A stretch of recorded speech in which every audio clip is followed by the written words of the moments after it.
শনিবার ত্রিপুরা বিধানসভার কনফারেন্স হলে বিধানসভা কর্মচারী ওয়েলফেয়ার অ্যাসোসিয়েশনের উদ্যোগে প্রথম দ্বিবার্ষিকী সম্মেলন অনুষ্ঠিত হয়। সম্মেলনে বক্তব্য রাখতে গিয়ে মন্ত্রী রতনলাল নাথ বলেন, বিধানসভা হলো গণতন্ত্রের মন্দির। বিধানসভার এই কর্মচারী সংগঠনের সাথে অন্য কোনো কর্মচারী সংগঠনের তুলনা হয় না।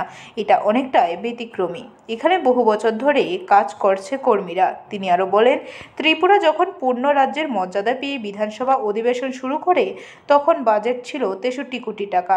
বর্তমানে এই বাজেট বেড়ে হয়েছে 27,000 কোটি টাকা। সুতরাং ব্যাপক পরিবর্তন হয়েছে বিধানসভার।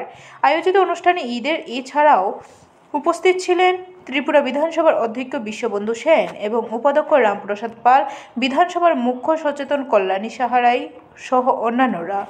দেশের ক্ষেত্রে বলে জিডিপি, স্টেটের ক্ষেত্রে বলে জিএসডিপি। জিডিপি 23-24-এ ইন্ডিয়া গ্রোথ রেট, এই যে গ্রোথ রেট এমনি আমাদের থেকে আমেরিকা, চায়না, জাপান, জার্মানি বেশি আছে এট প্রেজেন্ট পর্যবস্থানে। আমরা United States, China, Japan, Germany, এটা আমাদের চারটা এই চারটা দেশ আমাদের উপরে আছে অর্থনৈতিক ক্ষেত্রে।